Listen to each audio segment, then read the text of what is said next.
마태복음 6장 9절로부터 12절까지 우리 같이 함께 하나님 말씀 우리 합독하여 함께 읽도록 하겠습니다. 그러므로 너희는 이렇게 기도하라. 하늘에 계신 우리 아버지여, 이름이 거룩히 여김을 받으시오며 나라가 임하시오며 뜻이 하늘에서 이루어진 것 같이 땅에서도 이루어지이다. 오늘 우리에게 일용할 양식을 주시옵고 우리가 우리에게 죄 지은 자를 사하여 준 것 같이 우리의 죄를 사하여 주시옵고. 아멘. 네, 오늘 이 시간에 우리가 함께 우리의 죄를 사하여 주시옵고 라고 하는 제목으로 우리가 예수님께서 가르쳐 주신 기도에 관해서 우리가 함께 하나님 말씀을 나누도록 하겠습니다. 오늘 우리가 함께 나눌 이 기도의 간구의 내용은 우리 예수님께서 우리에게 가르쳐 주신 기도의 5번째 간구의 내용입니다. 우리가 지난 시간까지 우리가 4가지의 간구를 우리가 함께 살펴봤다면 이제 오늘은 우리가 함께 5번째 예수님이 우리에게 가르쳐 주신 그 간구의 내용을 우리가 함께 살펴보도록 하겠습니다. 여러분들 가운데 혹시 빚을 져본 경험이 있거나 아니면 그 빚 때문에 힘들어한 그러한 경험이 있으신 분들이 분명 있을 것입니다. 저도 그러한 경험을 했고 또한 저도 살면서 저희 부모님이 그러한 빚을 졌을 때 힘들어하시는 모습을 저는 또 옆에서 가까이 봐왔기 때문에 빚을 진다라고 하는 것이 얼마나 힘들고 또한 그 빚을 진다고 하는 것이 얼마나 신경을 많이 써야 하는 일인지를 저는 어렸을 때부터 그런 것을 경험했습니다. 그래서 저는 지금 성인이 돼서 제가 가장 싫어하는 것 중에 하나가 이 빚을 지는 것인데요. 그래서 웬만하면 할부로라도 잘 안 살려고 하는 것이 저의 그런 개인의 어떤 성향이 바로 그렇습니다. 그리고 또한 할부로 샀더라도요, 그것을 빨리빨리 상환하도록 어떻게든 노력합니다. 어쨌든 어렸을 때 제가 그것을 많이 봐왔기 때문에 그런지는 몰라도 어쨌든 이 빚을 지는 것이 참 많은 사람들에게 있어서 부자유하게 만들고 또한 그 빚 때문에 앞으로 우리가 미래를 그려가야 할 그러한 미래가 그러한 빚에 가로막혀서 우리의 장래를 꿈꾸지 못하게 하는 것도 저는 어렸을 때부터 많이 경험해 왔기 때문에 이 빚이라는 것이 얼마나 무서운지를 저는 그렇게 실감했습니다. 얼마 전에 기사를 보니까 그러한 기사가 있더라고요. 우리나라 가계 대출 그 빚이 1,700조가 넘어섰다라고 그렇게 기사에서 등장한 것을 8월인가 제가 본 것 같아요. 엄청나게 빠른 속도로 가계의 빚이 증가하고 있답니다. 그래서 여러분들도 요즘 뉴스를 통해서 많이 보셨겠지만 영투다, 비투다, 뭐 영끌이다 라고 하는 그런 신조어가 요즘 막 생겨나고 있잖아요. 모든 영혼까지 끌어모아서 부동산을 사거나 아니면 빚내서 투자하는 이와 같은 기이한 현상이 오늘날 팬데믹 이후에 앞으로 미래가 불확실한 사람들에게 정말로 이러한 대출을 점점 모든 걸 끌어모아서 그렇게 불확실한 것에 투자하는 그러한 일들이 넘쳐나고 있고 그러한 것을 볼 때 저 사람들은 과연 이 빚내는 것이 또한 이렇게 투자하고 이렇게 하는 것이 과연 나중에 위험한 일이 될 것이라는 것은 생각해보지 않는 것일까 라고 하는 그러한 걱정도 사실 들기도 합니다. 그런데 시대가 그런 만큼 또한 상황이 그런 만큼 이러한 상황을 이러한 문화를 점점 부추겨가는 것 같아요. 그러나 우리가 이것을 감당할 수 없을 만한 그러한 대출을 받거나 우리가 감당할 수 없을 만한 그러한 것들이 우리에게 다가온다면 나중에 그 빚들로 인해서 우리는 굉장한 어려움을 겪게 될 것입니다. 그리고 또한 연일 또한 뉴스에서 계속되는 게 금리가 인상됐다 어쩐다 하는 이야기가 지금 나오고 있는데 만약에 실제로 금리가 큰 폭으로 뛴다면 이자를 상환하는데 더 많은 어려움을 겪게 될 거거든요. 그러니까 이 빚을 내는 것에 대해서 좀 신중할 필요가 있다라는 그런 생각을 하게 돼요. 그러나 지금 이러한 사회 속에서 이러한 문화 속에서 이 빚을 아무리 내지 말라 그래도 사람들이 그러한 경고에 우리가 귀를 기울이지 않는 것이죠. 그래서 사실 우리가 이러한 빚을 내는 것이 위험하다라는 것을 우리가 인지하고는 있지만 사실 이것이 우리의 삶의 실생활에서 우리가 이것을 규모 있게 이것을 행하거나 이것을 빌리거나 하지는 못하고 있지는 않나 그런 생각이 듭니다. 그래서 아마 이 빚이 이 가계의 빚이 점점 엄청난 속도로 빠르게 늘고 있는 것 같다는 그런 생각을 하게 돼요. 여러분 혹시 빚 때문에 어려움을 겪어보신 분이라면 다 느끼실 거예요. 빚을 지면요 마음이 편하지 않습니다.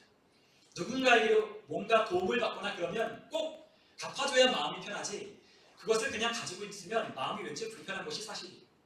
그런데 정말로 많은 빚을 과도한 빚을 져서 마음에 불편함이 있다면 이 빚을 다 갚기 전까지는 절대로 행복할 수 없을 것입니다. 그렇기 때문에 성경도 이 빚에 관해서 우리에게 아주 중요한 말씀을 하고 계시는데요. 우리가 잠언 22장 7절에 보면 성경은 빚에 대해서 이렇게 말씀하고 있어요. 우리가 잠언 22장 7절에 보면 이런 말씀을 하고 있는데요. 우리 함께 하나님 말씀 찾으신 분들은 함께 읽어보면 좋겠습니다. 부자는 가난한 자를 주관하고 빚진 자는 채주의 종이 되느니라. 아멘. 자, 잠언 22장 7절에는 부자는 가난한 자를 주관하고 빚진 자는 채주의 종이 된다. 분명하게 말씀하셨어요. 당연히 빚을 진 자는요, 빌려준 자에게 꼼짝 못합니다. 빌려준 자를 만나면 무엇이라고 내 의견을 말할 수가 없어요. 그 사람이 가자 하면 가게 되고, 그 사람이 뭐 하자 하면 같이 하게 되고, 그 사람이 무엇인가 요구하면 거절할 수 없는 게 이 빚진 사람의 그러한 모습이라는 거죠. 그러니까 이러한 채주의 종이 되어 끌려다니지 않으려면 어떻게 되냐? 이 빚을 다 갚아야 한다는 거예요. 그리고 또한 22장 27절에 이러한 말씀을 하셨어요. 만일 갚을 것이 내게 없으면 내 누운 침상도 빼앗길 것이다. 내가 어찌하여 그리하겠느냐라고 말씀한 것처럼 우리가 그 빚을 다 갚기 전까지 우리가 결코 자유할 수 없다라고 하나님께서 우리에게 말씀하셨습니다. 그렇기 때문에 우리가 이 빚을 지는 것에 대해서 우리가 심각하게 고민해 봐야 한다는 거예요. 그런데 오늘 이와 같은 빚에 관한 이야기를 하는 것은 오늘 예수님께서 우리에게 가르쳐 주신 5번째 간구의 내용이 이 빚과 관계가 있기 때문이에요. 오늘 우리 예수님께서는 우리가 우리에게 죄를 지은 자를 사하여 준 것 같이, 용서해 준 것 같이 우리의 죄를 사하여 달라고 하나님 앞에 그렇게 기도해라 하고 우리에게 기도를 가르쳐 주셨습니다. 그런데 여기서 죄라고 하는 것이 원어에 보니까 뭐라고 번역되어 있냐면 빚이라 라고 그렇게 기록되어 있어요. 그러니까 조금 정확하게 번역을 하면 이런 말씀이 됩니다. 우리에게 빚진 자를 우리가 탕감하여 준 것처럼 하나님 우리의 빚도 하나님 탕감해 주시옵소서. 이것이 원문과 가까운 기도의 간구의 내용이라는 거예요. 사실 이 빚이라고 하는 이 단어에요, 죄, 허물이라고 하는 그런 뜻도 담겨 있습니다. 그런데 원어상 더 가까운 의미는 빚이라는 거죠. 그런데 이 빚이라고 하는 이 단어를 이 죄라고 하는 단어와 함께 등가시켜서 우리에게 예수님이 이 기도를 가르쳐 주신 것은 이 죄가 이 빚과 아주 유사한, 어쩌면 똑같은 성질의 것이라고 우리에게 말씀하는 거예요. 그만큼 죄, 이 빚이라는 것은 어떻다? 무섭다라는 것을 우리에게 가르쳐주고 있다는 거죠. 그렇기 때문에 예수님은 우리에게 이 죄를 하나님께 용서해 달라고 날마다 회개해야 된다. 날마다 하나님과 우리 사이를 끊어놓는 그 죄를 해결해야 된다고 말씀하시며 우리 또한 우리에게 죄를 지은, 우리에게 빚을 진 사람을 우리도 용서해 주어야 한다라고 그렇게 말씀하셨다는 거예요. 그런데 하나님의 이 관계를 끊는 이 죄를 사람들은 해결하지 않고도 살 수 있다고 생각해요. 사실 하나님과의 관계가 끊어진 채 살아가는 사람들이 너무나도 많이 있습니다. 왜냐하면 하나님과의 관계가 끊어져도 그것이 불편한 줄 모르기 때문에 사는 거죠. 그런데 하나님께서 우리에게 하나님의 진노가 임하는 자가 있다고 말씀하셨는데 그 진노는 누구에게 임하느냐? 바로 고집과 회개하지 아니하는 마음을 가지고 살아가는 사람들에게 하나님의 심판날에 진노가 있을 것이다 라고 우리에게 가르쳐 주셨어요. 우리가 로마서 2장 4절에서 5절에 보면 우리에게 그와 같은 말씀을 하시는데요. 우리 한번 로마서 2장 4절에서 5절에 있는 말씀을 한번 같이 한번 읽어보겠습니다. 혹 내가 하나님의 인자하심이 너를 인도하여 회개하게 하심을 알지 못하여 그의 인자하심과 용납하심과 같이 참으심이 풍성함을 멸시하느냐. 다만 내 고집과 회개하지 아니한 마음을 따라 진노의 날 곧 하나님의 의로우신 심판이 나타나는 그날에 임할 진노를 내게 쌓는도다. 아멘. 자, 하나님께서 우리를 그냥 지켜보고 계신 것 같지만 하나님은 이 모든 것을 지켜보실 뿐만 아니라 최후의 날에 심판하신다라고 하나님께서 분명하게 말씀하셨어요. 우리에게 만약에 심판이 없다면 우리는 아무렇게나 살아도 됩니다. 그러나 하나님께서 반드시 결산할 날이 있고 그 결산할 것을 우리가 이 땅 가운데 살아갈 때 행했던 모든 것을 가지고 하나님이 심판대 앞에 세운다는 것을 생각할 때 우리는 함부로 우리의 인생을 살아갈 수 없다는 결론을 내리게 되는 거예요. 그런데 이러한 하나님의 진노를 쌓아주는 사람이 있다는 거죠. 누가 하나님의 진노를 쌓느냐? 바로 하나님의 인자하심과 용납하심과 길이 참으심을 멸시하고 다만 고집과 회개하지 아니한 마음을 갖고 살아가는 사람들에게 하나님의 심판날의 진노가 임할 것이라고 하나님이 말씀하셨습니다. 자, 죄는 정말로 무서운 것입니다. 죄는 하나님과의 관계를 끊을 뿐만 아니라 이 죄는 영원히 우리가 지옥에서 살아야 하는 그와 같은 형벌을 가져다주는 엄청난 무서운 그러한 결과를 가져다주는 것이기 때문에 우리는 그 죄를 두려워해야 한다는 거죠. 그런데 이 세상 살아가는 사람들은 심판주가 있다는 것을 생각하지 않기 때문에, 그리고 우리의 인생이 끝나고 그것으로 다 끝난다라고 생각하기 때문에 우리의 인생을 그냥 아무렇게나 우리의 정욕대로, 우리의 생각대로, 우리가 원했던 꿈과 비전을 따라 마음대로 살아간다는 거예요. 그러나 기억할 것은 무엇이냐? 우리를 창조하신 창조주가 우리를 심판하실 때가 있다라는 것이죠.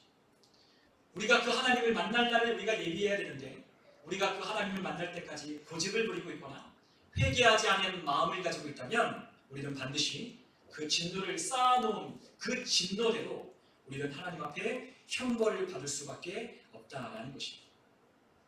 그러나 하나님은 우리가 이러한 하나님 앞에서 진노를 쌓아주며 살아가고 있는 우리 인간을 사랑하셔서 우리에게 하나님의 하나밖에 없는 독생자 예수 그리스도를 이 땅 가운데 보내주셨습니다.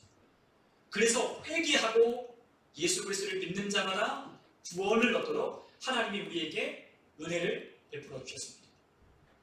그래서 우리가 성경을 통해서 우리가 하나님께 대하여 어떤 사람인지를 설명할 때 우리는 하나님께 대하여 빚진 자다라고 그렇게 말씀하고 계신다는 거예요. 하나님께 죄를 범한 자다라고 하는 말과 하나님께 빚진 자라고 하는 말이 똑같다는 거죠. 우리 모두는 다 하나님께 빚진 자입니다. 이 세상에 살아가는 모든 사람은 하나님의 은혜와 하나님의 긍휼하심으로 살아가고 있습니다. 그리고 또한 하나님이 공급하여 주는 이 모든 자연 만물을 통해서 사람들은 살아갑니다. 그리고 또한 그리스도인들은 그에 더해서 하나님의 긍휼하심과 자비로우심과 용납하심을 통한 십자가의 사랑으로 우리는 하나님께 빚진 자로 우리는 살아가고 있다는 거예요. 그렇기 때문에 우리는 모두가 다 하나님께 빚진 자다라고 그렇게 말씀하시고 계신다는 거죠. 여러분, 우리가 구원이라고 하는 단어를 우리는 또 다른 많은 다른 용어로 우리는 사용을 합니다. 여러분, 그런 용어를 우리가 한번 들어보셨을 거예요. 우리가 에베소서 1장 7절에 보면 이런 말씀이 있는데요. 우리는 그리스도 안에서 그의 은혜의 풍성함을 따라 그의 피로 말미암아 속량 곧 죄사함을 받았느니라. 우리가 죄사함을 받았다라고 하는 이 말을 뭐라고 하냐? 속량을 받았다라고 그렇게 표현하고 있습니다. 여러분, 속량이라고 하는 단어의 뜻을 정확히 아십니까?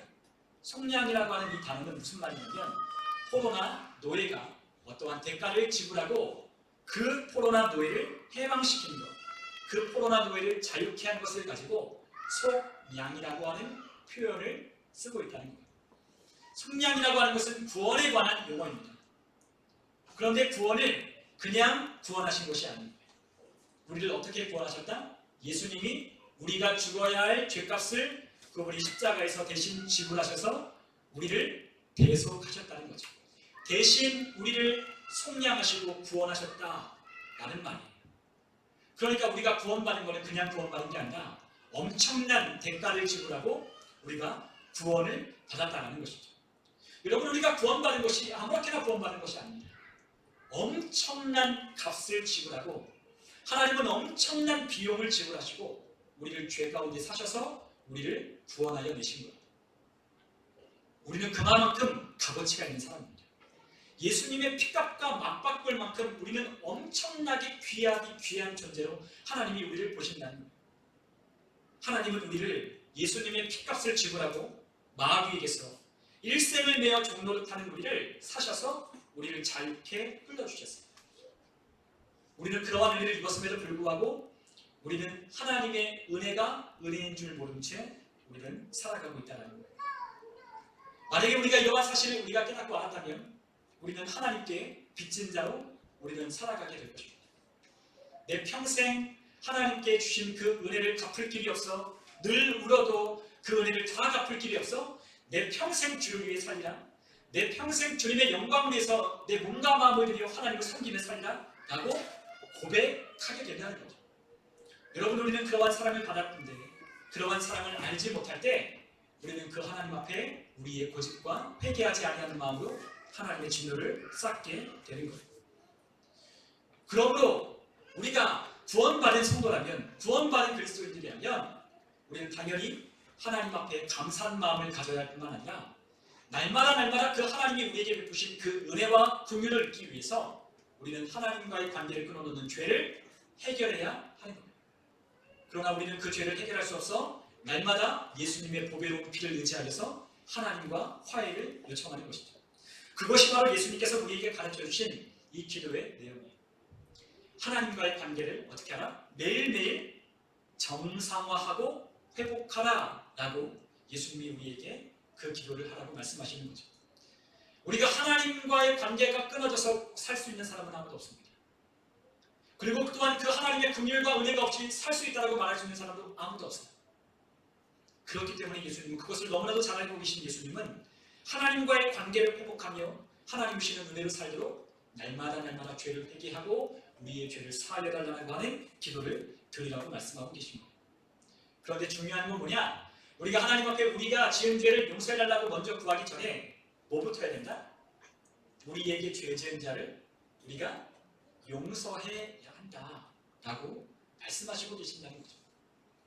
여러분, 어떤 분들은 이렇게 생각하는 분들도 있어요. 아마 이것이 당연한 생각일 겁니다.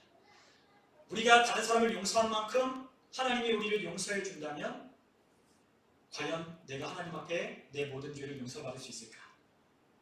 한번 이런 생각을 하게 되지 않을까요? 저도 이러한 생각 예전에 한번 해본 적이 있거든요. 아니, 우리가 만약에 하나님께서 우리에게 죄를 지은 사람 용서해 줄 만큼 하나님이 우리의 죄를 용서해 준다고 하면 내가 하나님 앞에 용서받은 죄인으로, 하나님 앞에 의인으로 설 수 있을까? 그런데 아무리 생각해봐도 내가 다른 사람 용서해 준 것만큼 하나님이 나를 용서해 준다면 나는 하나님 앞에 설 자격이 없다라는 결론이 내려지게 됐어요. 여러분도 아마 그렇지 않습니까? 내가 다른 사람을 용서해 줄 만큼 하나님이 용서해 준다면 하나님 앞에서 내 죄가 용서받을 길이 없다라는 거죠. 아마 그렇게 용서해 준다면 우리는 하나님 앞에 다 망한 자로서 설 수밖에 없다는 거예요. 그런데 하나님의 은혜와 긍휼이 있기 때문에 우리가 하나님 앞에 모든 죄를 용서받고 하나님 앞에 의인으로 설 수 있었다는 거죠. 우리가 다른 사람을 우리가 용서하지 않았음에도 불구하고, 우리가 다른 사람을 우리가 하나님께 용서해달라고 한 만큼 우리가 용서하지 않았음에도 불구하고 하나님이 우리의 모든 죄를 용서해 준 이유는 단지 우리를 사랑하셨기 때문이에요. 하나님은 우리가 다른 사람을 용서해 준 것만큼 용서해 주긴다라고 하는 그러한 잣대로 우리를 바라보지 않으십니다.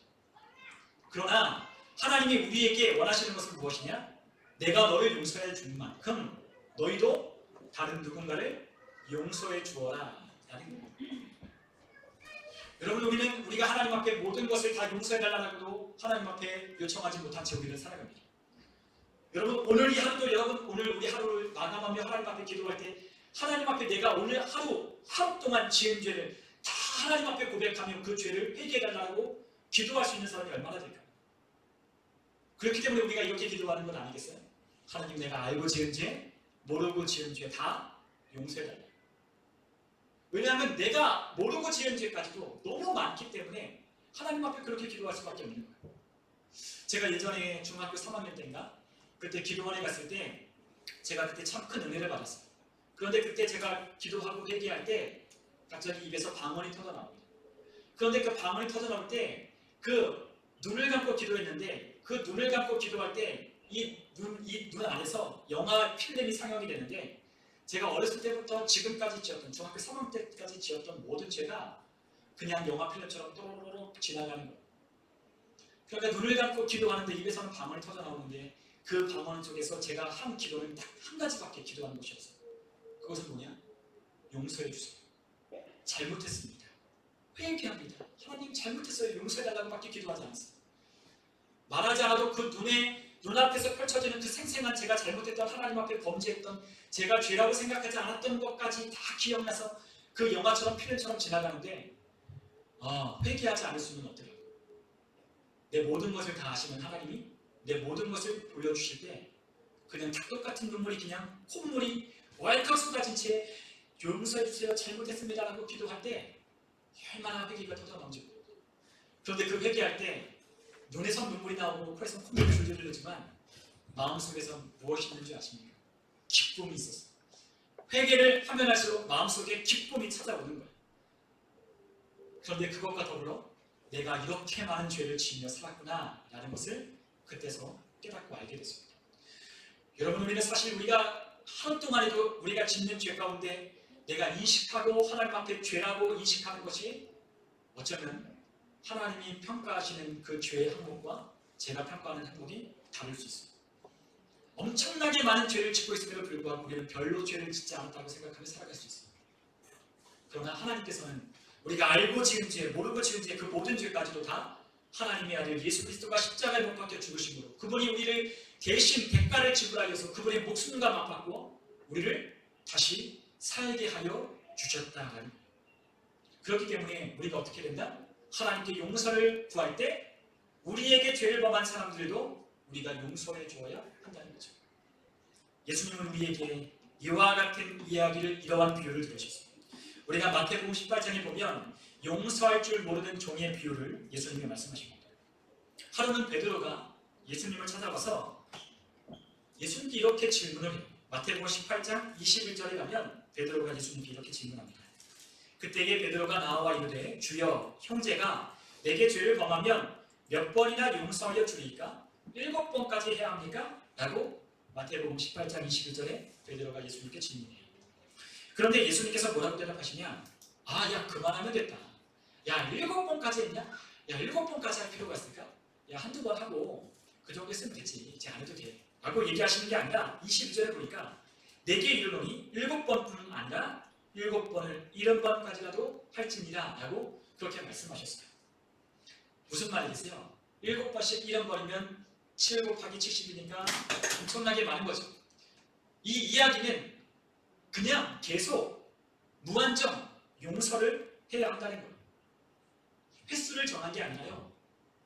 어떠한 일이 있든지 그 어떠한 상황이 있든지 너에게 죄를 범한 사람들을 보면 용서해 주어라 라는 그 말이죠. 그런데 예수님께서 그 베드로와 그 제자들에게 비유를 들어서 설명해 줍니다. 23절에 보니까 천국은 그 종들과 결산하려 하던 어떤 임금과 같다라고 그렇게 말씀하셨어요. 자, 이 이야기는 우리가 잘 알고 있는 것처럼 이런 이야기입니다. 그 임금이 있는데 그 종들과 결산을 해요. 그래서 결산할 때 어떤 한 종이 그 임금 앞에 불려옵니다. 그런데 이 종에 대하여 이 임금은 네가 나에게 빚진 것을 갚으라고 그렇게 명령을 해요. 그런데 이 종이 갚을 것이 없는 거예요. 왜냐하면 이 종이 이 임금에게 빚진 것이 얼마냐? 1만 달란트라고 하는 돈을 빌려는 거예요. 그런데 이 1만 달란트라고 하는 이 돈은 얼마나 엄청난 금액이냐면 우리가 한 달란트의 이 한 달란트가 우리가 하루 일하는 임금의 노동자의 품삯을 15년에서 20년 동안 하루도 빠지지 않고 쓰지 않고 모아야만 우리가 모을 수 있는 돈이 바로 한 달란트라는 거예요.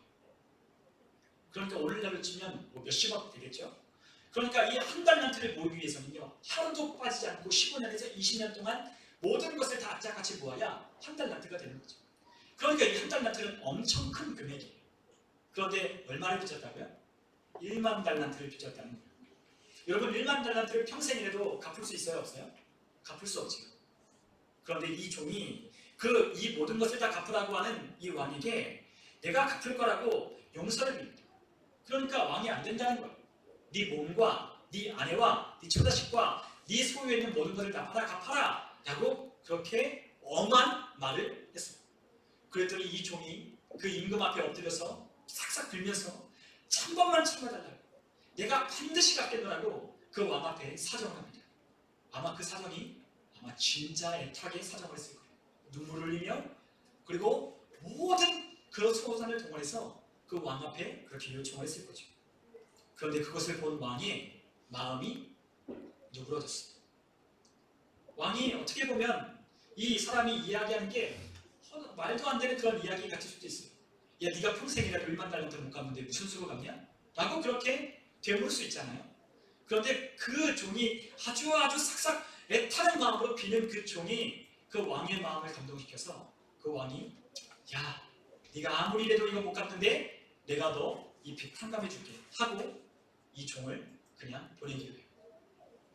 여러분, 이러한 은혜를 입은 이 종이요, 그 왕 앞에 감사를 드리며 이제 자기 집으로 돌아가게 됐어요. 그런데 가다가 자기와 함께 일하는 동료를 만납니다. 그런데 이 동료는 자신에게 100데나리온이라고 하는 돈을 빌린 자. 우리가 한 데나리온이 하루 노동자가 일하는 품삯이라고 한다면 오늘날 한 1,000만 원에서 한 2,000만 원 정도 되는 돈이라고 생각하면 좋을 것 같아요. 그런데 그 돈을 빌린 자를 만나니까 어떻게 해요? 목을 잡고 흔들면서 내 돈 내놓으라고 막 고함을 치기 시작하는 거예요. 그리고 이 사람이요, 이 동료가요, 그 동료도 역시나 지금 당장 갚을 게 없어요. 그러니까 이 종이, 탕감받은 종이 했던 것처럼 이 동료도 한 번만 참아달라고, 내가 다 갚겠노라고 그렇게 사정을 합니다. 그런데 이 탕감받은 종이 어떻게 했어요? 이 동료를 데려다가 감옥에다가 쳐넣는 거예요. 그런데 이러한 것을 지켜본 이 옆에 있던 사람들이 이 왕 앞에 가서 이 이야기를 고스란히 전달합니다. 우리가 그 이야기를 함께 18장 30절에 보면 이렇게 기록하고 있어요. 31절에 그 동료들이 그것을 보고 몹시 딱하게 여겨 주인에게 가서 그 일을 다 알리니, 31절에 그렇게 말씀하셨죠. 동료들이 보고 너무나 딱한 거예요. 야, 세상에, 야, 1만 달란트 탕감받은 저놈이 야, 자기에게 100달러 빚진 사람을 만나자마자 저렇게 목을 조르고 흔들며 갚으라고 고함치는 게 말이나 되냐? 왕에게 가서 일러야 되겠다 라고 하고 왕에게 가서 그 이야기를 하는 거예요. 그러니까 이 이야기를 듣는, 이 자초적인 이야기를 듣는 왕이 얼마나 기가 막히겠어요. 아니, 1만 달란트 탕감받은 자가 자신에게 100데나리온 빚진 자를 감옥에다 가도 야, 그 사람 당장 데려오라, 야, 걔 당장 오라고 해 라고 그 사람을 부르는 거예요. 그리고 그에게 이렇게 이야기하기 시작합니다. 우리 18장 32절에 있는 말씀 다 찾으신 분은 함께 같이 한번 읽어보겠습니다. 이에 주인이 그를 불러다가 말하되 악한 종아, 내가 빌기에 내가 내 빚을 전부 탕감하여 주었거늘 내가 너를 불쌍히 여김과 같이 너도 내 동료를 불쌍히 여김이 마땅하지 아니하냐. 자, 내가 너를 불쌍히 여기서 1만 달란트 탕감해 줬거늘 너도 그 동료 불쌍히 여김이 마땅하지 않냐. 그런데도 그렇게 하지 않은 그에게 주인이 노하여 그 빚을 다 갚도록 그를 옥졸들에게 명령하여 그들에게 넘겨주는 거예요. 그러면서 예수님께서 18장 35절에 그 비유에 대한 결론을 이렇게 내십니다. 우리 한번 같이 한번 읽어볼까요? 너희가 각각 마음으로부터 형제를 용서하지 아니하면 나의 하늘 아버지께서도 너희에게 이와 같이 하시리라. 아멘. 너희도 만약 형제를 용서하지 않는다면 하늘 아버지도 그렇게 하실 것이다 라고 우리에게 이렇게 말씀하셨어요. 여러분, 우리가 다른 사람을 용서할 수 있는 이유가 뭘까요? 우리가 다른 사람을, 우리에게 지은 죄를 지은 사람을 우리가 용서해 줄 수 있는 이유가 뭘까요? 우리가 만약 하나님으로부터 그 예수 그리스도의 그 놀라운 그 십자가의 사랑으로 우리가 용서받는 경험이 없다면 우리는 우리에게 죄를 지은 자를 용서할 수 없을 거예요. 용서할 수 없죠. 내가 그러한 용서받은 게 없기 때문에 나도 똑같이 상처를 입고 똑같이 그를 통해서 마음의 분노와 증오와 상처를 가지고 살아갑니다. 이러한 은혜를 입어본 사람이 없는데 어떻게 그것을 용서할 수 있겠어요? 아마도 용서할 수 없을 겁니다. 그런데 그리스도인이라고 하는 사람들, 하나님의 사랑으로 용서받은 사람들은 이와 같이 용서할 수 있다는 거예요. 왜냐하면 우리가 그 용서를 받았기 때문에. 우리에게 아무리 어떤 일을 한 사람이라 할지라도 우리가 하나님 앞에 범죄하여 하나님을 대항하여 하나님께 진노를 받을 수밖에 없었지만 하나님의 아들 예수 그리스도가 우리의 죄 때문에 십자가에 못 박아 죽으심으로 우리의 죄를 갚아주신 은혜를 입었다면 그 사람은 누구라도 용서할 수 있어야 한다는 거예요. 여러분, 우리는 예수님을 십자가에 못 박아 죽였습니다. 우리는 예수님을 십자가에 못 박아 죽였을 뿐만 아니라 때로는 그 예수님이 십자가에 못 박아 죽으신 것을 모독하고 또한 그분이 우리에게 주신 은혜를, 긍휼을 멸시하며 우리는 그렇게 살아갔다는 거예요. 그런데도 불구하고 우리를 사랑하셔서 우리를 구원하시고 우리를 하나님의 자녀 삼아 주셨다는 것은 얼마나 놀라운 일이냐는 거죠. 저는 이와 같은 이야기를 들을 때 저는 가끔 무서울 때가 있어요. 우리가 다른 사람을 용서해주지 않은 만큼 하나님도 우리를 용서해주지 않는다면 나는 하나님 앞에 결단코 설 수 없고, 하나님이 나에게 그러한 은혜를 주시지 않았다면 나는 하나님께 결단코 설 수 없는 죄에 찌들고 찌들었던 죄인 중에 죄인이기 때문에 하나님의 의리를 입을 수 없는 그러한 자라는 것을 알기 때문에 이 말씀을 들을 때마다 어쩔 때는 무서웁니다. 그런데 하나님의 우리를 그렇게 용서해 주셨다면 우리가 다른 사람을 용서하지 못할 이유가 없을까요? 용서하지 못할 이유가 없는 거예요.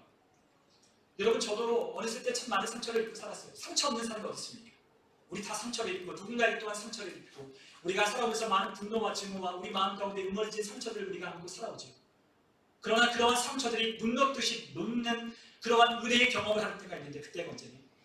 예수님의 십자가 사랑을 만날 때 우리에게 있는 그 분노와 모든 응어리지가 사라지는 거예요. 저도 그러한 은혜를 경험했어요. 그래서 전에 저희 부모님을 원망하고 또한 저희 친구들을 원망하며 또한 나에게 상처를 줬던 많은 어른들과 많은 그런 가족들과 친지들을 원망하며 살았던 이 마음들을 예수님의 십자가 사랑을 만날 때 하나하나씩 그 모든 것을 지워가는 거예요. 더 이상 그것이 우리에게 분노해야 될 것이 아니라 하나님의 사랑받았기 때문에 이것을 그냥 잊어버리는 거예요. 내가 받은 사랑이 너무나 크기 때문에 내가 받은 그 자그마한 상처가 아무렇지 않아요. 주님의 사랑이 우리의 상처를 다 덮었기 때문에 더 이상 내 상처가 상처로 남아있지 않은 거죠. 이러한 은혜를 받았다면 우리는 다른 누구도 용서할 수 있는 거예요. 여러분, 여수에 가면 손양원 목사님의 기념관이 있습니다. 혹시 여수에 갈 일 있으면 여수의 케이블카나 여수의 바닷가만 보지 마시고 여수의 손양원 목사님 기념관을 한번 들려보십시오. 오다가. 그러면 그 손양원 목사님, 우리가 잘 알고 있는 것처럼 사랑의 원자탄이라 불리는 그 손양원 목사님이 어떠한 삶을 사셨는지 우리가 알 수 있어요. 6.25 전쟁 때 자기의 아들을 죽인 그 북한 군인을 자기의 아들로 양자로 맞아들였던 그 손양원 목사님. 그런데 그 손양원 목사님 처음부터 그 양자로 맞아들일 수 있는 그 마음을 가졌을까요? 그렇지 않아요. 자기 아들을 죽인 그 북한군을 볼 때마다 죽이고 싶었어요. 마음에 엄청난 분노가 일어났어요. 그러나 하나님이 내가 너를 그렇게 사랑했듯 너도 그 사람을 사랑하라고 용납해주고 용서하라고 하는 그 주님의 감동에 따라 그 북한군을 유치장에 가서 끌어내어 자신의 양자로 삼는 겁니다. 여러분, 우리가 하나님의 사랑을 받았다면 용서하지 못할 사람이 없습니다. 우리가 그 하나님의 사랑을 매일매일 경험하고 산다면 오늘 우리가 하나님 앞에 우리의 죄를 사하여달라고 우리의 죄를 용서해달라고 기도하는 그 기도 속에 우리가 우리에게 죄를 지은 자를 용서해 준 것처럼 우리의 죄를 사해달라고 하는 것을 안다고 그것을 기억하고 있는 자라면 우리에게 어떤 죄를 지은 사람이라도 우리는 다 용서할 수 있는 거예요. 여러분, 혹시 그러한 노래 혹시 아십니까? 조용필 씨가 부른 노래 큐 혹시 아십니까? 저는 그 노래 잘 모르는데 우리 집사님들이나 좀 나이가 드신 분들은 조용필 씨의 큐라고 하는 노래를 혹시 기억하시는 분들이 있을지 모르겠어요. 그런데 그 노랫말에 이런 노랫말이 있어요. 노래 가사가 있어요. 너무나 시적인 표현인데요. 아주 멋진, 아주 통찰력 있는 그러한 노랫말입니다. 이러는데요. 어떠냐면 너를 용서하지 않으니 내가 괴로워 안 되겠다. 나의 용서는 너를 잊는 것. 너는 나의 인생을 쥐고 있다 놓아버렸다. 그대를 이제는 내가 보낸다. 하면서 이러한 노래를 했어요. 참 너무나 멋진 표현 아니에요? 내가 괴로워서 안 되겠다. 너를 용서하겠다. 참 멋진 시적인 표현 같아요. 다른 사람을 용서하는 건요, 그 사람을 위해서 하는 게 아니에요. 사실 용서라는 건 나를 위해서 하는 겁니다.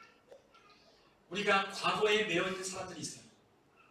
과거에 매여있는 사람들이 어때요? 다 과거의 상처와 아픔과 그리고 고통스러웠던 지난날을 잊지 못한 채 살아가는 사람들이 그러한 사람이에요. 여러분, 다 과거를 아직도 청산하지 못한 사람은 그렇게 삽니다. 그래서 우리가 부부싸움을 할 때도 남자들은 다 잊었지만 우리 아내 되시는 분들은 당신이 그때 뭐했고 당신이 그때 뭐했고 당신이 그때 뭐해서 내가 얼마나 서운했는지 알아? 당신은 다 잊어버렸지? 당신 기억도 안 나지? 하면 남자는 어떻게 해요?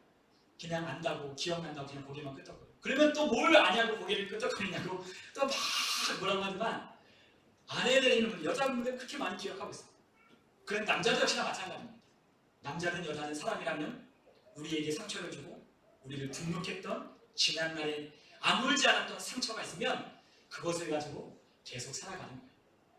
그리고 그런 비슷한 상황이 오고 그런 비슷한 유사한 환경을 만나게 되면 그때 있었던 일들이 떠오르게 되는 거죠. 그리고 알 수 없는 우울감, 절망감, 실망감, 상실감, 분노 이런 것들이 우리의 마음을 붙잡고 매이는 거예요. 여러분 이러한 과거에 매인 사람은요 그 과거에 매일 때마다 너무나 힘듭니다. 그래서 우리가 지난날에 엄청난 사건을 겪고 트라우마를 겪었던 사람은 그 사건의 트라우마가 지우기 위해서 정신과 치료를 받아야 할 만큼 엄청난 사건이잖아요. 왜냐면 그것이 자꾸 떠오를 때마다 아무것도 못하는 거예요. 아무것도 할 수 없어요. 그것 때문에 너무나 분노가 치밀어서 너무나 마음이 우울해져서 아무것도 못한 채 주저앉아 있는 거죠. 그렇기 때문에 용서는 그 사람을 위해서 하는 게 아니라 누구를 위해 하는 거냐? 나를 위하여 하는 거예요. 나를 위하여 하는 거죠. 여러분 다시 사랑하려면 용서해야 해요.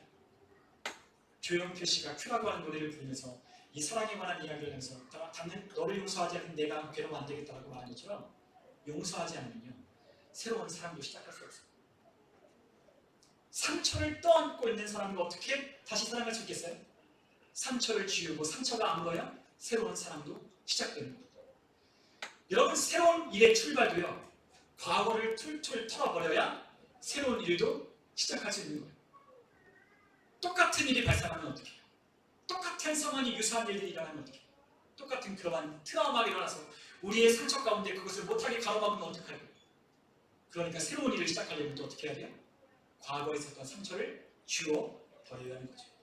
다시 일어나기 위해서, 다시 회복하기 위해서는 반드시 용서가 필요하다는 거예요. 여러분 용서라는 것은 정말로 중요합니다.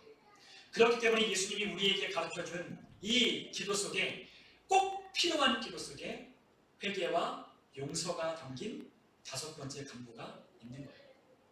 여러분 우리가 다른 사람을 용서하지 않으면 우리도 하나님으로부터 용서받을 수 없습니다.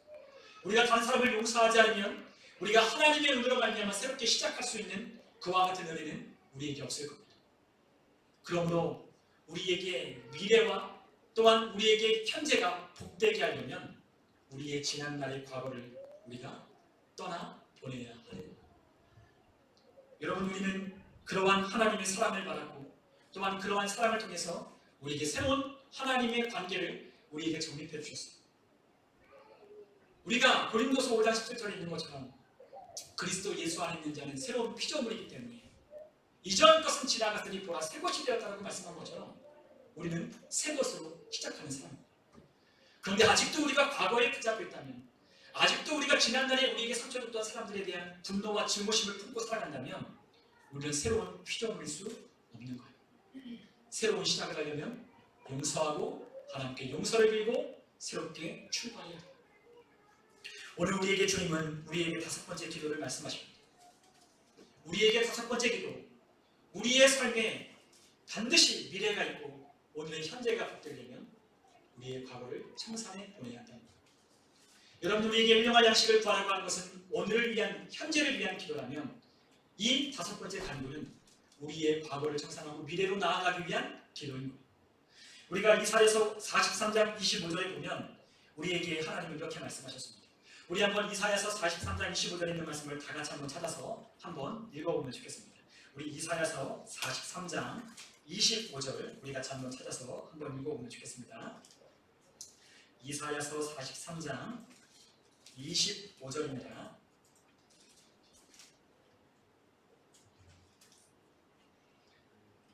(43장 25절) 다 찾으셨으면 우리 한 목소리로 함께 읽어보겠습니다. 나 곧 나는 나를 위하여 내 허물을 도말하는 자니 내 죄를 기억하지 아니하리라. 아멘. 하나님께서 우리의 죄를 도말하신다고 말씀하십니다. 우리의 죄를 기억하지 않겠다라고 말씀하셨어요. 그런데 앞에 뭐라고 말씀하십니까? 나 곧 나를 위하여. 하나님께서 우리처럼 과거에 발목 붙잡혀서 그거 못하신다라고 나 곧 나를 위해서 그게 아니라 하나님의 의로우심을 나타내기 위해서, 하나님이 우리를 구원하시는 구원자라는 사실을 나타내기 위해서 하나님이 우리의 죄를 도말하시고 우리의 죄를 기억지도 않으신다는 거예요. 여러분 우리도 하나님께서 우리의 죄에 대한 죄를 기억지 않으십니다. 그렇기 때문에 오늘 하나님의 은혜를 우리는 믿고 살아가는 거예요.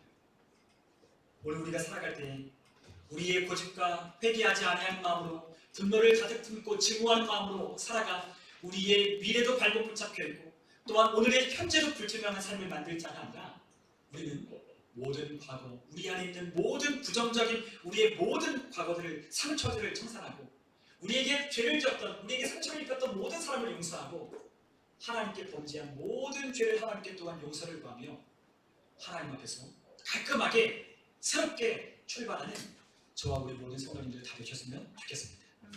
우리가 살아갈 때 우리의 미래와 현재가 있게 하는 이 놀라운 기도 속에 하나님의 은혜를 입며 날마다 살아가시는 저와 여러분 다 되시기를 주님의 이름으로 축원합니다. 우리 시간 함께 기도하겠습니다.